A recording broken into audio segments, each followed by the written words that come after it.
Hey, how's it going, everybody? Back for an update video. I picked up a couple records at the antique mall that I go to, and got a few records as gifts for Christmas this year. So, I'd like to start off by saying I hope everyone had a wonderful holiday season, Merry Christmas, and a fun, safe, and happy New Year's. So, first video of 2015.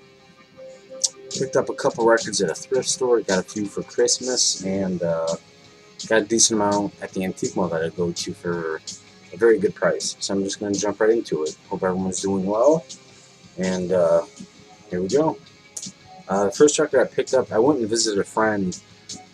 Uh, he lives about a half hour west of here. And conveniently enough, across from his apartment, there was a thrift store. So this is one of the first records I picked up. Wynton Marsalis, Standard Time, Volume 1.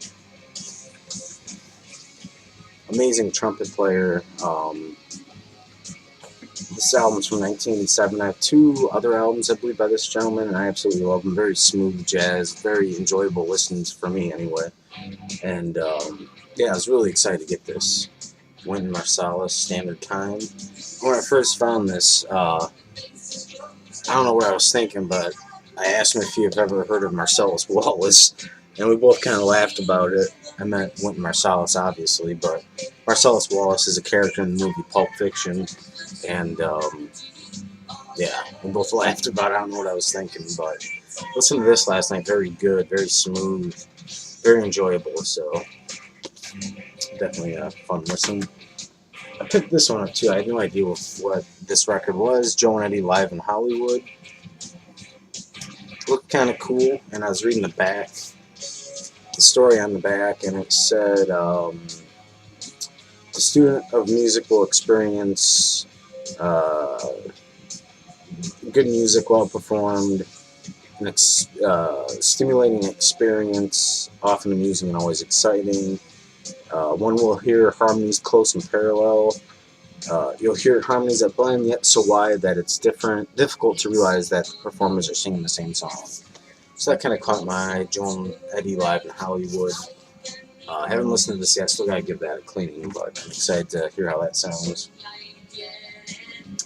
I grabbed this one as well. Turn, Turn, Turn by the Byrds. Only the second Byrds album I have in my collection. They don't turn up a whole lot around here. When they do, they're kind of expensive. So I have Mr. Tambourine Man. Now I have Turn, Turn, Turn by the Byrds. So really excited to pick this up and give this a listen. Turn, Turn, Turn obviously was a huge hit. Like I said, I really enjoy the Byrds, but it's hard to come across their albums in good shape and at a decent price. So Turn, Turn, Turn by the Byrds. And the last one I picked up at that thrift store was the Ramses Trio, Another Voyage. Still in the shrink wrap. This is on the Cadet label. I enjoy the Ramsey Lewis Trio. I have a few albums by Ramsey Lewis. I have a few by the Ramsey Lewis Trio, and I enjoy them. Good jazz music, soulful jazz. This was recorded in 1969 in Chicago, so excited to give this a listen. Ramsey Lewis Trio, Another Voyage. Gotta clean these records, but once I do that and I give them a spin here, how they sound. Alright, for Christmas this year, my fiance got me a couple records I was really excited about. This is the first one. This one's been shown a few times already, I'm sure. I think I showed the CD in one of my previous videos. Primus and the Chocolate Factory and the Fungi Ensemble. They do their interpretation or their take on the Willy Wonka and the Chocolate Factory soundtrack. And I've always loved that movie. I've always been a huge fan of Primus, so I guess I say if any band was to do a their rendition of the soundtrack, Primus would be the band. So it's weird, it's bizarre, kind of strange sounding, but I love it. That's Primus, and the record sounds great. Unfortunately, I didn't get one of the gold records. I got the chocolate brown record, but great sound quality and overall very enjoyable record. So Primus and the Chocolate Factory, the Fungi Ensemble. Another record she grabbed me this year for Christmas I was excited about is Mother Focus. This is from the band Focus, I believe they're a Dutch progressive rock band. I have their first 4 or 5 albums, or probably the first 4 albums, I want to say.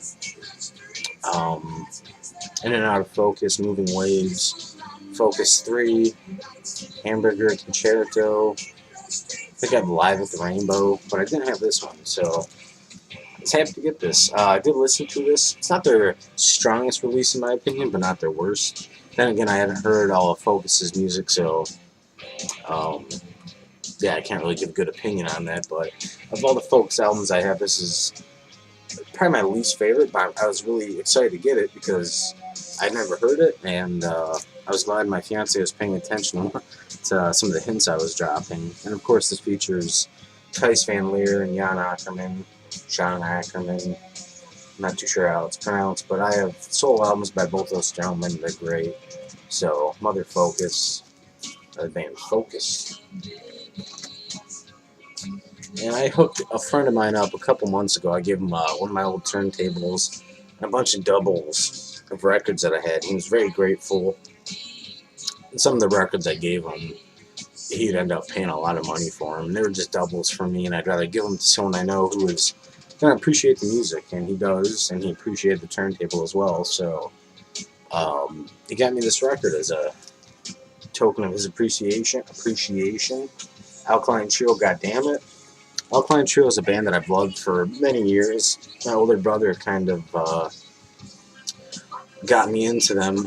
He was listening to them, but at the time I was into heavier stuff, and I didn't really give these guys much of a chance. I listened to them a couple years later, and I really enjoyed them. And this is their first album, released in 1998. This is the 2007 reissue, or remixed in 2007. So the original pressings of this, I'm sure, are quite expensive, but this sounds great. They did a great job reissuing this, remastering it, and it comes on a cool, like yellow, kind of dark yellow and black, kind of mixed in there. So really great pressing, sounds great, and yeah, Alpine True is kind of one of those. Their first albums kind of had more of a punk sound to them, more of a punk edge to them. And then they evolved into just a great rock band, and they've always stayed true to their name. They've always been a trio. So Alpine Trio, goddammit. Their first album, really good. Really excited to get that. So it was. I've listened to it 2 or 3 times already. So a day or two after Christmas, I went and grabbed this Time of the Zombies. About the Zombies. Odyssey and Oracle is one album that I've always really wanted, but it never turns up around here. I've seen it a couple times in the past, but for outrageous amounts of money. I saw it at a thrift store once, and it was really beat up, and there was scratches that I could feel were deep in the grooves, so I passed on it. So I snagged this for a really good price, Time of the Zombies, which features the Odyssey and Oracle album. It's a 2-record set, Odyssey and Oracle with the other record being singles and B-sides that they had released throughout the years. So really, really excited to get this Time of the Zombies by the Zombies. Very enjoyable listen again. And the rest of these I got for really good prices. I was surprised. I'm trying to talk quiet because my daughter's trying to go to sleep. But yeah, I got these for really cheap, $3-4. I think the most expensive one was like $5. So George Harrison, Cloud 9. I haven't heard all of George Harrison's solo albums, but this one's not too bad. It's a later period, 1987. Produced by Jeff Lynne and George Harrison. I'm a big fan of Jeff Lynne from ELO, and he's a great producer. And this has Got My Mind Set on You, which is a song I've always enjoyed. Not my favorite solo album from George Harrison, but it was cheap, so I grabbed it, and it was a good album. I mean, it definitely has more of a pop sound to it, and it's produced by Jeff Lynne and George Harrison. Both of them went on to go. They were in Traveling Wilburys together. So Cloud 9 by George Harrison. Really excited to find this. Probably my favorite George Harrison solo album. Dark Horse by George Harrison. I love the album cover, kind of like a spoof on the Sgt. Pepper's album cover. But this was the first album I had ever heard from George Harrison. A good friend of mine was a huge Beatles fan, and he turned me on to this album probably about 7 or 8 years ago. He turned me on to this album. I absolutely loved it, and I've never come across it on vinyl, believe it or not. And I found it for a really good price, and I definitely grabbed it. Probably my favorite George Harrison album from all the records that I've heard of his anyway. I really enjoy this one, and there's a few I still haven't heard, but Dark Horse is probably my favorite so far. Found this. This pretty much completes my Van Halen collection up until their early 90s releases. This is 5150 by Van Halen. Of course, it has Sammy Hagar on it. There's a couple of huge hits on this album, and it's produced by Van Halen and Mick Jones. So I listened to this last night. This was a good listen. I love Van Halen. Van Halen 1, 2, Women and Children First, Fair Warning, 1984, 5150. And then there's like OU8, something like that. I have that out in my collection, but didn't have this one, so I was happy to grab this, Van Halen 5150. Like I said, I never actually really listened to their 90s material, but I did hear a different kind of truth. I'd love to find that on vinyl eventually. I thought that was a great release from 2012, I think. So. Otis Blackwell, these are my songs. This is on the Inner City record label. I've got a couple records on the Inner City label, and I absolutely love them. Basically, Otis Blackwell penned songs for Elvis Presley, Jerry Lee Lewis, Peggy Lee, among many others. They all became huge hits, so he's provided a backing band and performed all the songs that he wrote himself. So, really excited. I haven't listened to this yet, but I'm excited to give this a listen. Otis Blackwell. And it's on the Inner City label. And all the Inner City label all the records I have that are on the Inner City label are jazz records. So, cannot wait to give this a listen. Otis Blackwell. I love the picture of Elvis up there too. So, yeah, Otis Blackwell. These are my songs. I listened to this one last night as well. The Fabulous Knickerbockers, Lies. These guys remind me a lot of like early Beatles. They have that 60s kind of pop rock sound. And this is a 2012 reissue on Sundays. Casey Kasem said no group has caused this much excitement since the Beatles.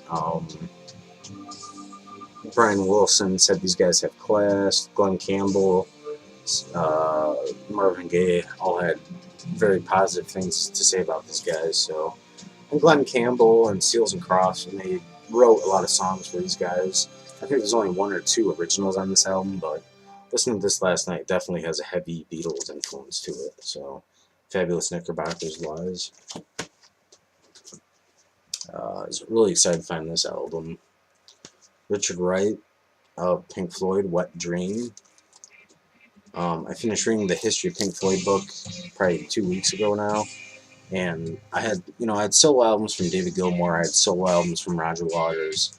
I didn't know Richard Wright released a few solo albums, so I found this the other day. I was really excited. I did listen to this, and definitely has a heavy Pink Floyd influence to it.